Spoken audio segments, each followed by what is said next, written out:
Hi everybody, my name is Alan. On behalf of the crew, I'd like to welcome you to another edition of Bridging Heaven and Earth. You know, here we are again. You know, I say that pretty much on every opening. We are here again, and we are here with a certain intention. We're here with an intention to, you know, just truly spread a vibration of love, a vibration of oneness, of inclusion, of the infinite. That basically that's what we in human bodies want to experience. And when we have even a touch of that experience, we were talking earlier that it feels like joy. It feels like love. And don't we want to know the joy in this life? I mean, don't we want to feel that, what people call bliss, that is less and less dependent on all the external forces at work and the ups and downs of this human life? And we all have them. We all have those things that trigger us or trouble us, or losses, and then we have gains, and then the things that give us happiness in a sense. But we all human beings have a sense that underneath all those things is an experience of God, of joy, of love, of that transcendental experience, that experience that goes beyond our day-to-day activities, is part of our day-to-day activities, is how we can manifest from that experience into our day-to-day activities. But don't we want to know the joy? You know, in this time, in this time of, actually, we're shooting on Easter Friday, Good Friday. We're shooting this show April 9th, 2004. And that's Good Friday. I don't know if it's Good Friday around the world, but it's Good Friday in America. I'm not that good on those kind of things. But, and in this time, in all the theaters in all the world, out of this tremendous surprise to a lot of people, the Passion of the Christ is going around the world, making hundreds and hundreds of millions of dollars, billions of dollars, about the suffering of the Christ. What about the love of the Christ? What about the joy of the Christ? Do we know that? And can we know that? And the answer, of course, is yes. That we want to know that love, we are made of that love, and at this particular time, the hunger is so great to know that love, to know that joy. And so that's why we come together. I mean, the crew and I and the guests fly in from all over the world, as you know. I mean, tonight's guest, Nicky, Scully, flew in where we do this show in Southern California. You know, basically got up in the middle of the night, took a plane from Eugene, Oregon to come here, to share her gifts and her love and her joy with us all. I mean, she's a spiritual teacher, she's a healer. She gives lectures and seminars worldwide, teaching about shamanism and joy and love and tradition and ceremonies, with the intent to bring us into that love, to know that love. I mean, she guides spiritual tours to sacred sites all over the world, in Egypt and Peru. She's the author of a number of books and CDs. One is Power Animal Meditation. The new one, this extraordinary new book, Alchemical Healing. And she's here to be part of this love, to be part of your experience, and to be part of our experience, and obviously to be part of her experience. So the effort she made was just to share. And we're really delighted and honored to have her with us tonight. And we also have, as we normally do, two beautiful music videos from the Rainbow Gatherings, the Rainbow People, which people come together in love, in joy, in inclusion, at different places all over the world, around campfires and tents and just in the wilderness, to just come together. So again, we're just honored to be with you tonight, and we hope you can share your time and your attention and your joy with us, because that's why we're here. So normally we will do a meditation now. We will again tonight, and then we'll have one of the videos. So please join me in a short meditation. If you don't know one, just relax, settle in, and Nicky will be with us. The videos will be here, and it's an opportunity. So please join me in a short meditation.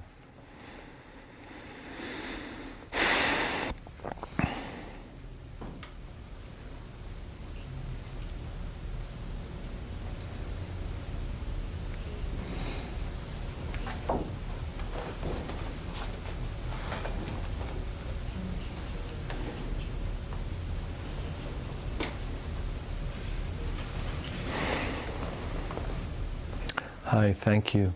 So we're going to start tonight's show with a music video from the Rainbow People, from their Rainbow Gathering. We Shall Lift Each Other Up, words and lyrics by Ishel. So we shall lift each other up.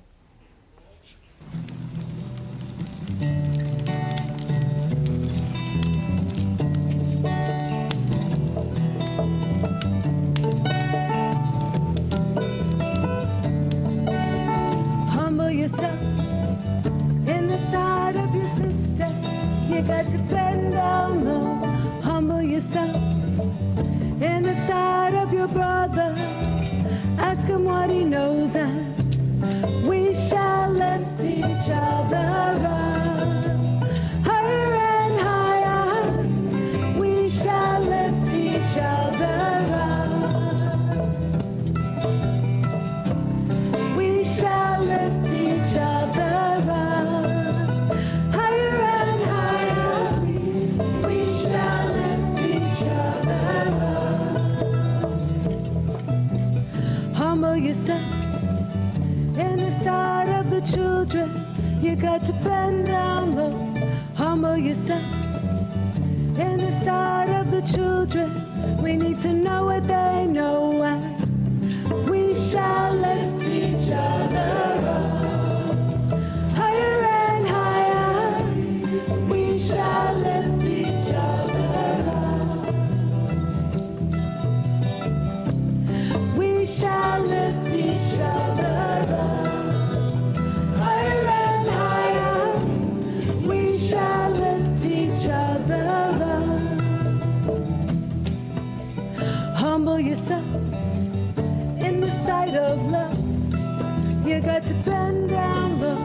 Humble yourself in the sight of Jah love, and let your love light show up. We shall lift each other up. Higher and higher, we shall lift each other up. We shall lift each other up. Higher and higher, we shall lift each other up. Humble yourself. I say you got to humble yourself. Whoa.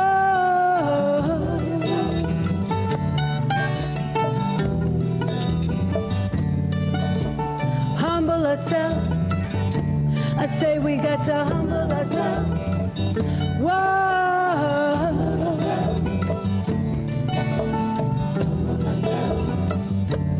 Humble yourself in the side of your sister. Humble yourself in the side of your brother. Humble yourself in the side of the babies. Humble yourself in the side of Jaja.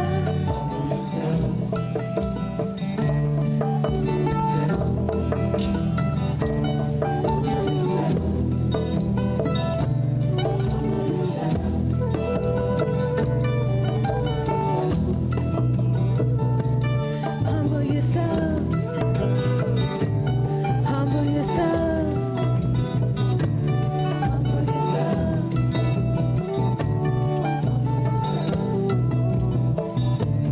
Humble yourself. Humble yourself. Get ready. Humble yourself to the change. We shall lift each other up. Higher and higher, we shall lift each other up. We shall lift each other up. Higher and higher, we shall lift each other up. We're sending our love out to the four corners of the earth. Higher and higher. To the ones that need our strength right now. To our brothers and sisters in jail or in prison. To the homeless and the hungry. To the lonely. To the mothers and the fathers struggling to feed the children. Help him to feel us right now. Remember, go where there's darkness and despair, and show that you can. We shall lift each other up. Yeah, that's right. Come on. We shall lift each other up. Higher and higher. We shall lift each other up. We shall lift each other up. Higher and higher. We shall lift each other up. We shall lift each other up. Higher and higher. We shall lift each other up. We shall lift each other up. Higher and higher. We shall lift each other up, up, up, up, up, up, up, up, up,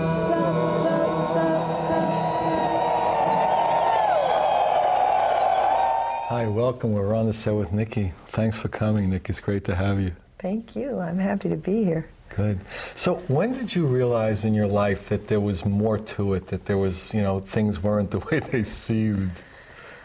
Oh, well, I'd say it was about 1964 when I first took LSD. That was the defining moment for Really? me.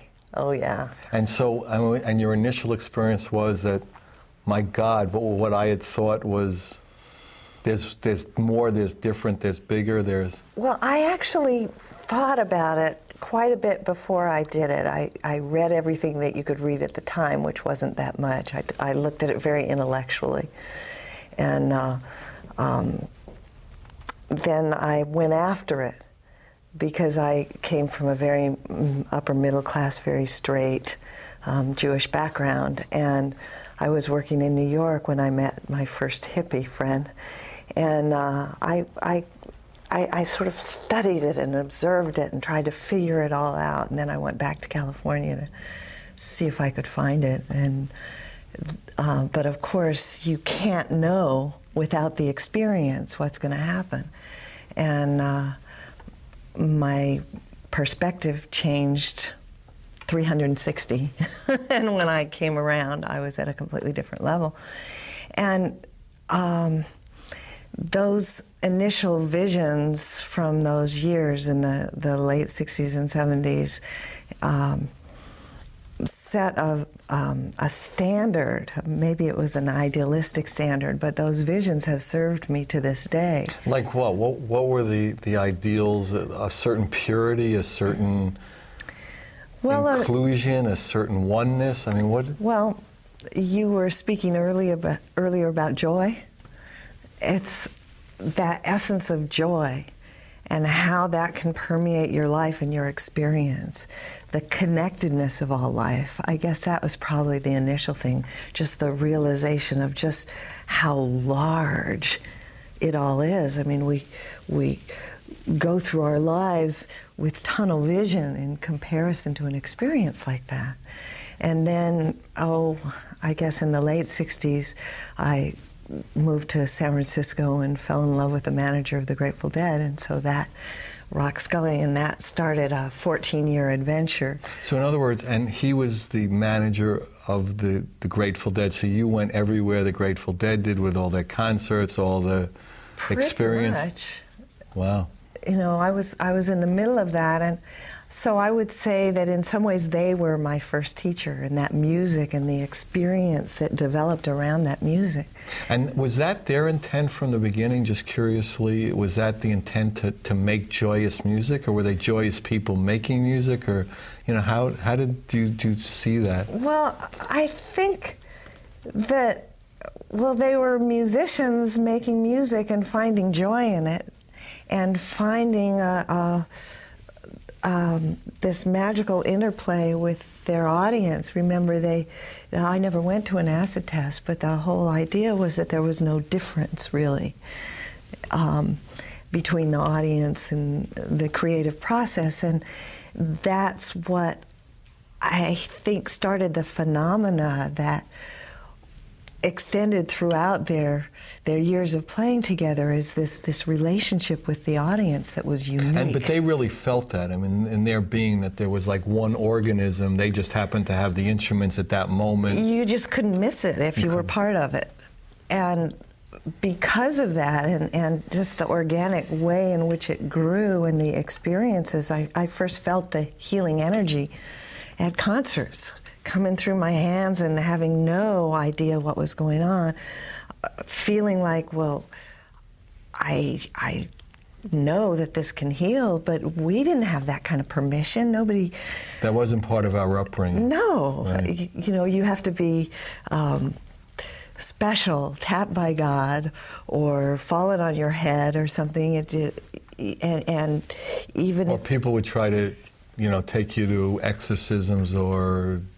And we know people who had these gifts at a young age and were actually, was literally beaten out of them in a lot of ways. So it wasn't really an encouraged thing. No, it wasn't an encouraged thing. And even in the scene itself, there was no place to bounce that off. But what happened for me was that as my eyes were opened through the experience of that time of my life, I made a commitment that I wanted to be part of the solution rather than part of the problem. I could see that the planet was a mess and nobody was going to clean it up.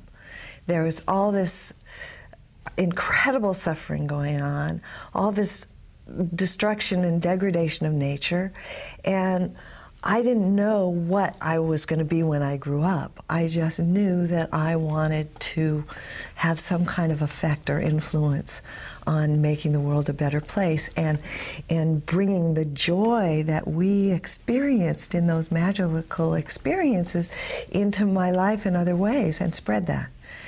And as I don't think it was until we went to Egypt in 1978 that it had begun to coalesce that I was going to become a healer. I didn't know what that meant.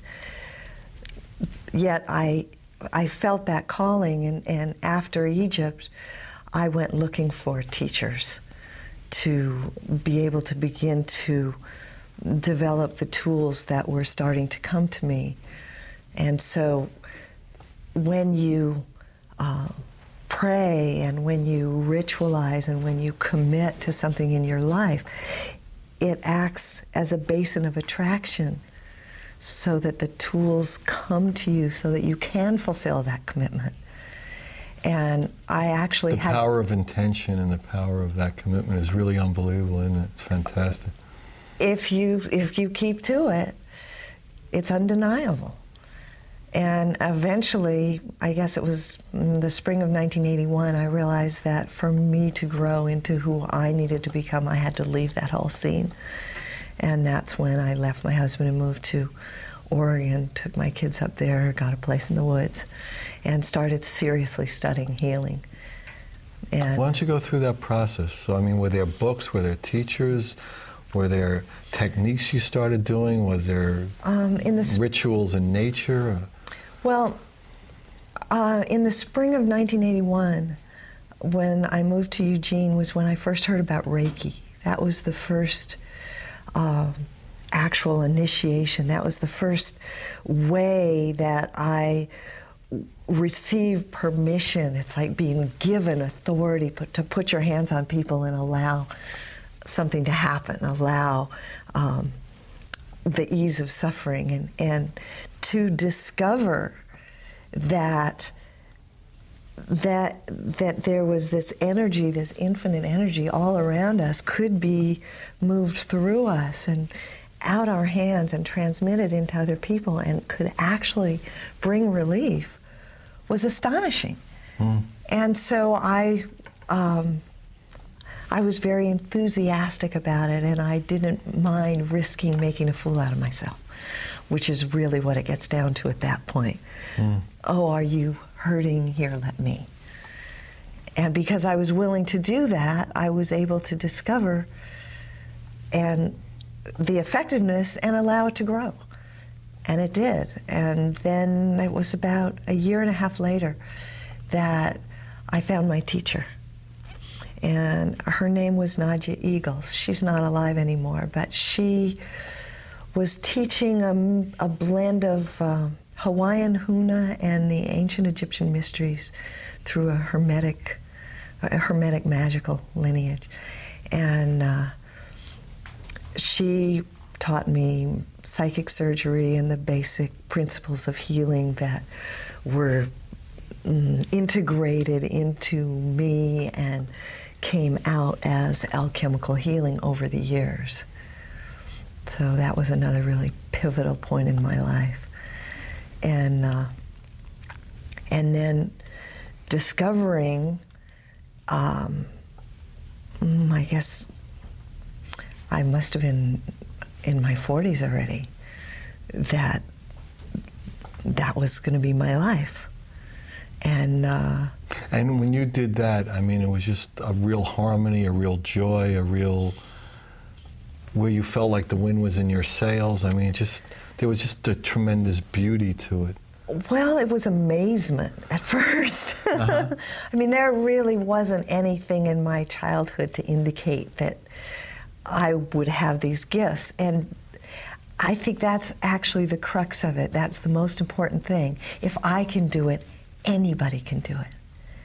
And so my commitment went from becoming a healer to becoming a teacher, because what I find most exciting is helping people awaken to who they already are and what they can do, and to know that this is part of our inherent right as human beings, to be able to help each other in these ways and to feel that joy of connection to this huge family of nature and the spirit world that is there to assist us in that process. Yeah, it's an amazing thing. And, you know, sometimes the amazing part is that we don't know that. I mean, you would think it on some level it is so. We were talking in the car driving over here, that would be the obvious part, and how this experiment came and flipped it. I mean, it's an extraordinary thing. And how many people wanted to shut us down right. and stop the joy and stop that spirit of co-creation and caring for one another that I think is really the basic human nature that has somehow fallen by the wayside and been forgotten. You know, we talk about this a lot on the show, that if you're not experiencing that root, the oneness, and once the separation happens, then, you know, all hell breaks loose. You know, so, I mean, how do we get back to the root? I mean, and that's what from what I can tell, all your teachings are about, to get back to that root experience of the oneness, of the love of God, however you would phrase it. I would phrase it remembering. Right. Remembering ourselves. It's like we've been scattered through all the tragedy of life and the difficulties and the pressures, and when we remember ourselves, we become whole again. Because in ourselves is all knowledge, all, and as we enlarge to encompass that, then the people around us feel that, they respond to that, and everybody is affected. Yeah, whether they know it or not, even whether they're conscious of it or not. I think that's the most exciting thing about going to Egypt, is that we go from site to site and we experience the energies of the place, and we work with the deities of the place, the principles of nature that are represented in those holy monuments. And in that process, at each place, people find another part of themselves and they become empowered. And by the end, they are resonating at an entirely new and different frequency. And they don't even have to say anything, because they're carrying that and generating that, and then they work like tuning forks. And, you know, to bring into resonance all that's around them. Yeah, we were talking earlier, I mean, that your work, play, however you would describe it, and what bridging is about, is to put out so much of that tuning fork, that all of a sudden the Berlin Wall falls. All of a sudden, people don't want to fight as much. That the separation, the countries, the religions, the colors, the races, the creeds, all the things that we see as differences, separations, kind of melt into that, the resonance kind of. And it's so important that we don't lose hope, regardless of the chaos that's going on, regardless of the suffering that's going on. We have to, it's our job, as you said, to maintain ourselves as beacons so that other people can realize there is joy in this world and in this life. And it's our most contentious experiences, our most difficult times, that give us the opportunity to grow and rise above and transcend the ordinary and become truly strong and powerful people that can make a difference. Yeah, it's an amazing time. It's a beautiful time. And with all the, we were talking earlier, with all the craziness and all the, seeming brutality and hurtfulness, and that there's still so much of, that love just growing. I mean, we see it, 25 times a year, people like you whose lives are really dedicated to that, coming from all over the world, and say that they're seeing more and more people being drawn to it and being open to it. It is growing. When I first took Reiki in 1981, nobody had heard of Reiki when I went out into the world, and I just watched it become a household word. And it's a wonderful doorway, and there are many exciting things that you can do as you come into your power with this. And I guess it's essentially about understanding the process of creativity itself, and then being able to manifest those principles in your life and influence and affect reality, co-create reality, co-create healing. Yeah, we talk a lot about coming together to collaborate, to bring all the gifts that we've been given all these years, to come together in joy and love, and just do shows, do workshops, do movies, just play, and do all these things that in a way look important, but all they are is about us manifesting that inner joy, that inner love. Well, this is certainly a time of collaboration on the planet. I feel like I've been sort of in my laboratory at home developing this form for 20-some years, and now it has been an alchemical process for me.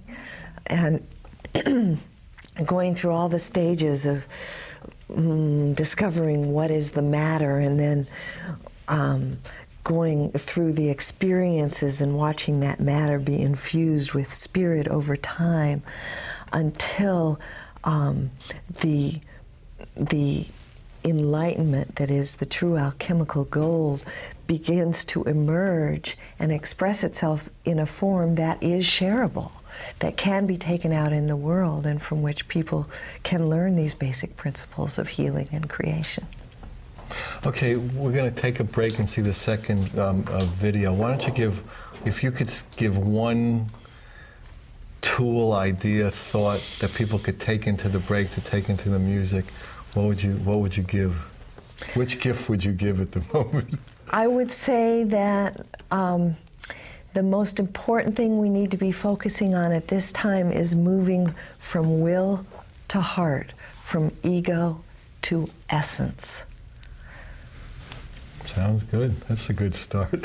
Okay, so maybe what we'll do is see the second rainbow video now. It's from the Rainbow Gathering, Bless the People, words and music by Windsong, the Rainbow People.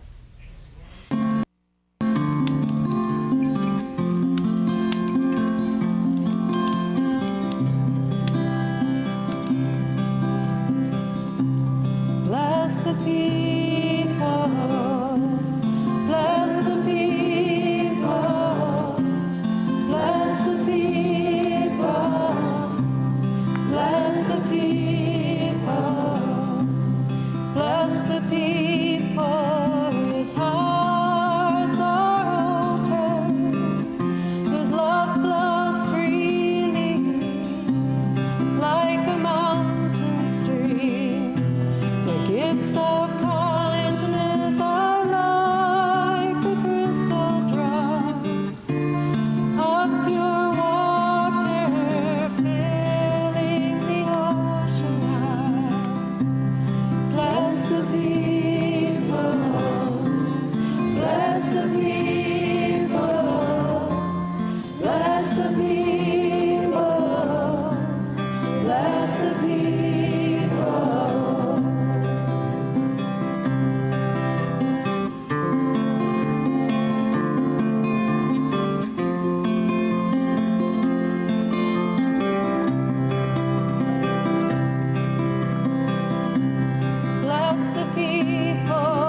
Hi, that was beautiful, huh? So we're back with Nicky.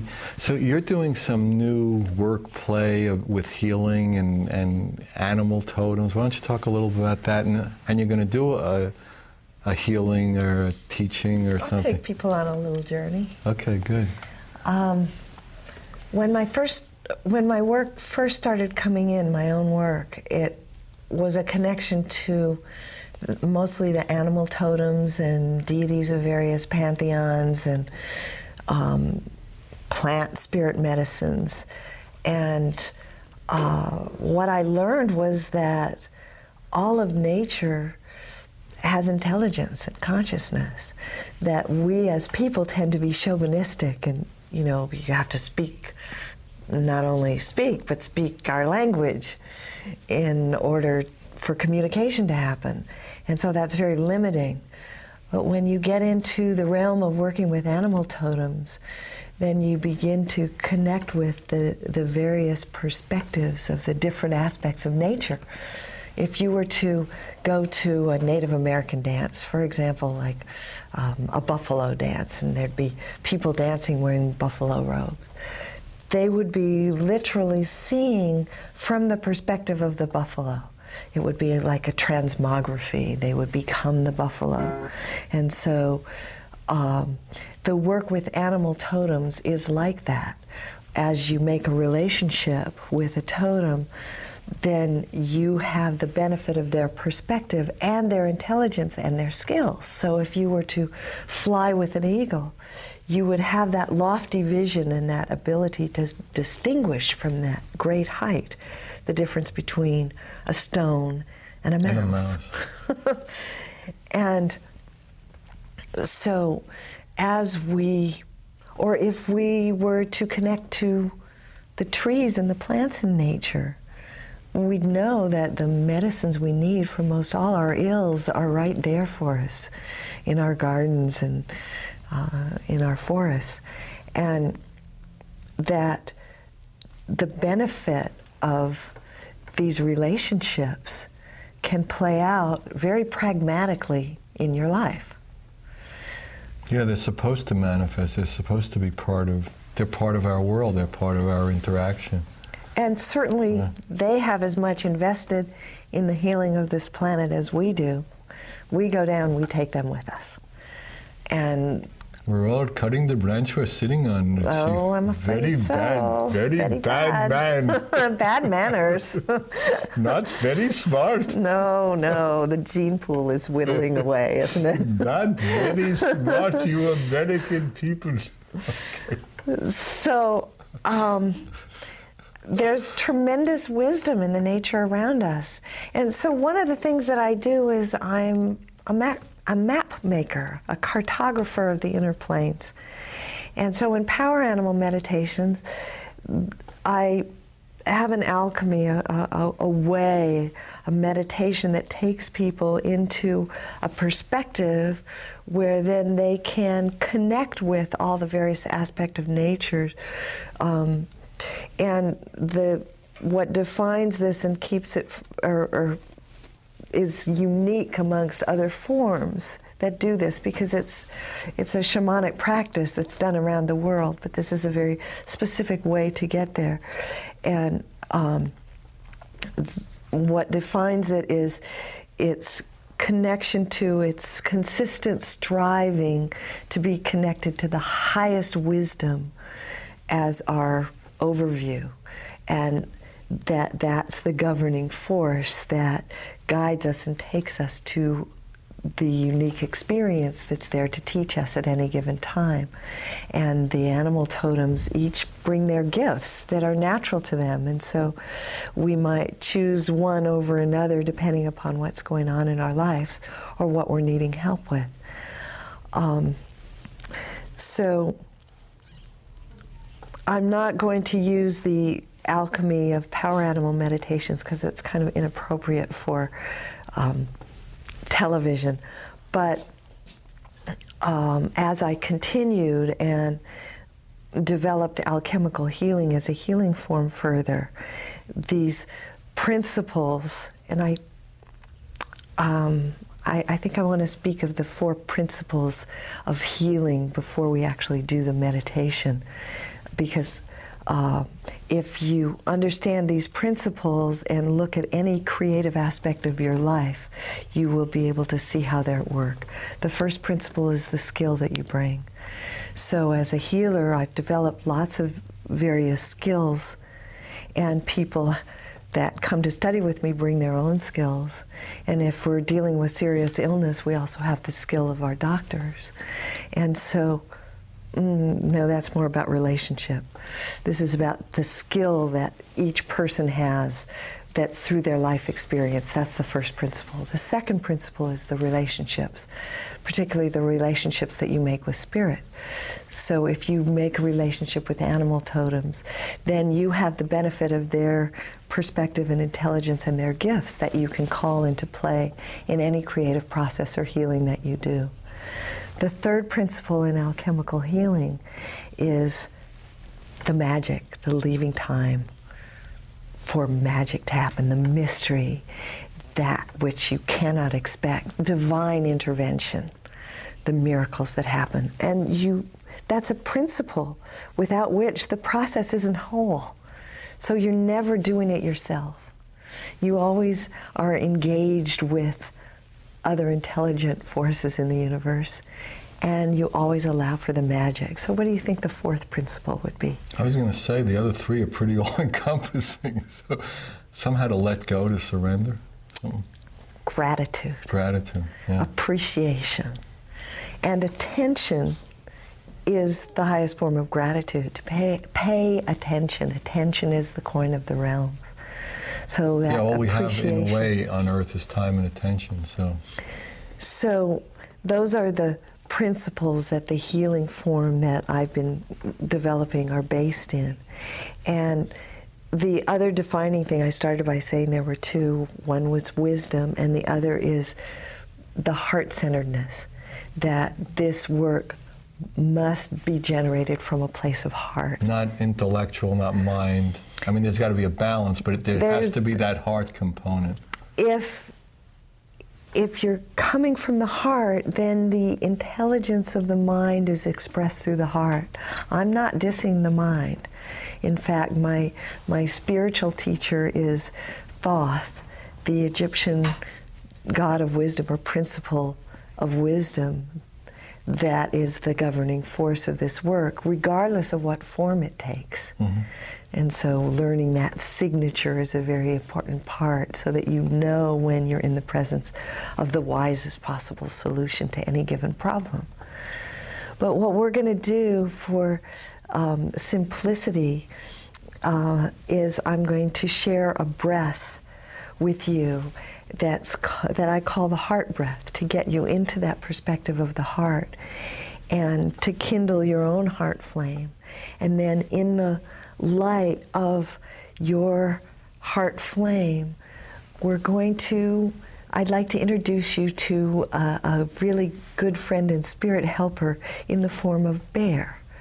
The bear is one of the most powerful totems for healing, and has the strength to be able to assist you and protect you, and the wisdom of all the plants in nature.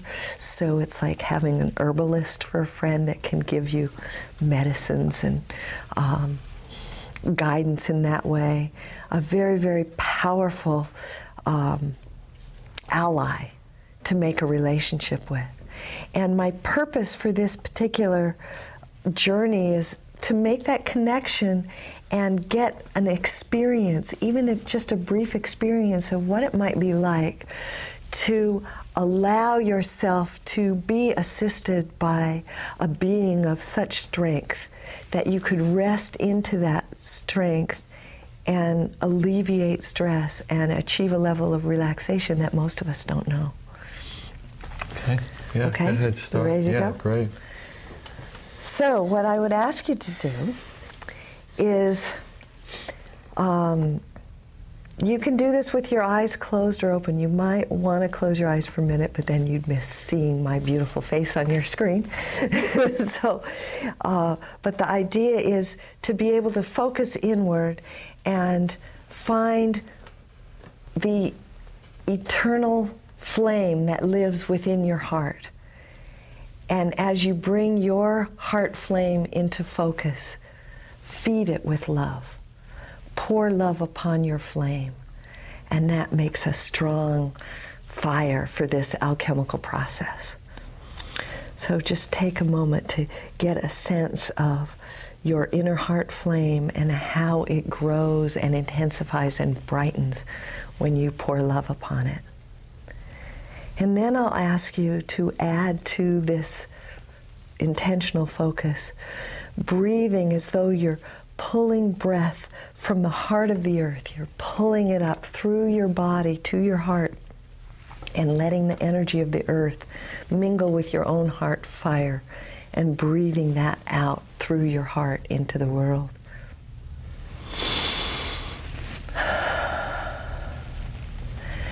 And then bring as though you're drawing the breath down from the heavens. This is really bridging heaven and earth here. You're bridging heaven and earth with your breath, pulling the breath in from above into your heart center, letting that breath mingle with your heart flame, expressing that out through your heart. And then breathing simultaneously from above, from the earth, bringing heaven and earth together in your heart with your heart flame. On a deep breath and expressing that out. And as you breathe in that way, as you pull in the power of the breath and the intelligence that comes with that energy from heaven and earth, as you exhale that, intend that you will be able to, that your breath will enlighten that space where bear will begin to appear for you. So you draw your breath in and then you breathe it out, and with each breath your vision will clarify and that bear will come more into focus. It's okay to imagine that bear. And notice if it's a black bear or a brown bear or a grizzly bear. Mine's a grizzly bear. She's an old grandma bear that always makes me feel safe and comforted. And just allow that bear to come into being in front of you. And make eye contact with this bear. Open your heart while your heart is open from your breath, and ask if this bear will be with you, will help you, will protect you and give you strength. And then just be for a moment, pay attention and notice whether you feel or see or simply know that bear moving closer to you, and allow yourself to be comfortable with the presence of this bear. Reach out and touch her fur. You might even smell her presence and feel that comfort and safety of the power of this strong ally. And if you feel comfortable enough, let the bear, have a bear hug. See what a real bear hug is about, knowing that we're not in the wild here. This is a safe situation. Or just maybe let the bear touch you gently and feel that power and energy come into your body, whatever's comfortable for you, so that you can feel that maybe you can let this spirit relationship come into your life. And the bear will show you things. The bear will come into your dreams. The bear knows the minerals of the planet, knows the plants, and loves children. So just take a minute to have an experience. Let this bear introduce itself to you, and notice how you can relax in its presence and know that there's this being that can help to support you.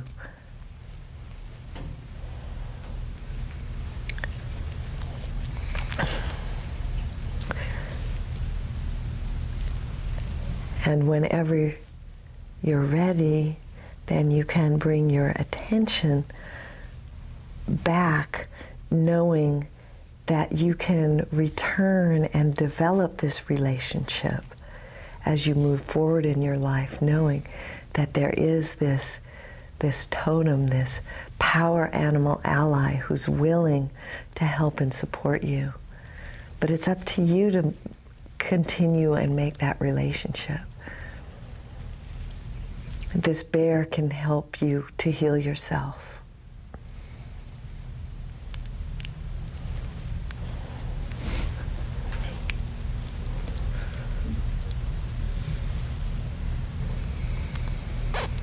So be sure and ground and center and breathe naturally for a moment. And know that this ally is there for you. You're still there with your bear, Alan? Oh my God, are we still doing a show? That was beautiful. Yeah, thank you for sharing that. That was wonderful. Were you able to get a sense of your bear? I was. It was very beautiful.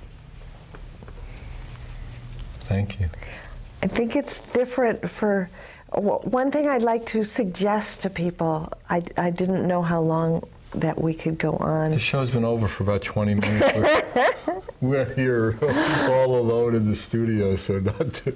One of the things I wanted to suggest is that a lot of people don't get simply held enough or touched.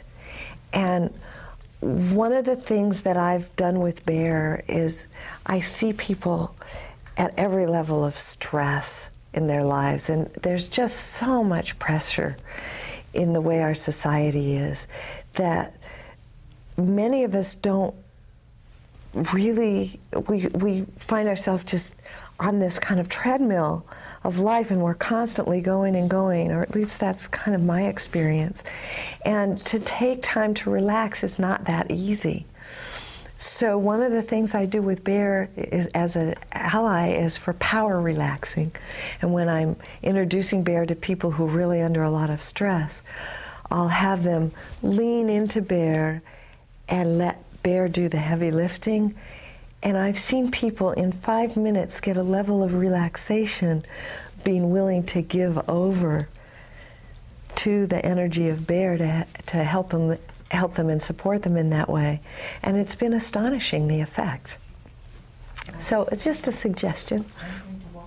Yeah, that's beautiful. So, and you see people being open to like being helped and guided and aided by plant spirits and animal spirits, and I mean, because that also wasn't taught, you know, growing up. You and I grew up in similar places, I think, and you know, that wasn't, you had a pet maybe, but I mean, that level of intelligence, that level of support wasn't.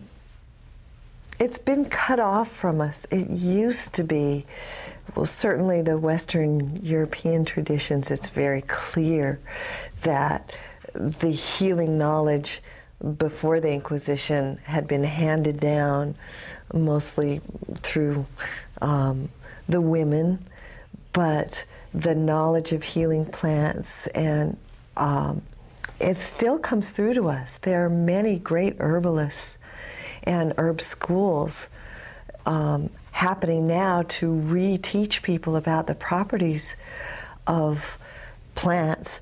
But what's interesting that I've discovered is that you don't need the actual plant in order to get its effectiveness. You can connect with the spirit and the power of the plant. Right.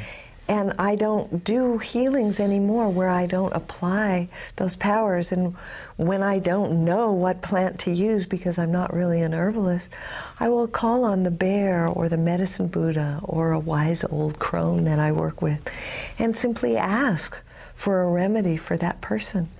I know, it's amazing. It comes in and you can just lay it in, and it's instantaneous. It's really magic, isn't it? And joyous and magic. I mean, that's been my experience. And when you start to open up to the magic of this experience. I think that my job You have is... about 30 seconds, Okay. so whatever you want somebody to hear in the next 30 seconds, go. I think what it's about is turning magic into science and still keep the mystery. Wow. That's a mouthful. That's great. All right, so I guess we're coming to the end of the show again, and I hope you had the knowledge and the joy and the love that was here, because I know I could feel it. And if you want any information about Nicky, call me, Alan, 805-687-2053, 805-687-2053. Whatever you heard tonight, you can take in your life. You can take the love, you can take the joy, you can take the bear, you can take the protection. So do it. Good night. We love you. God bless you. Thank you.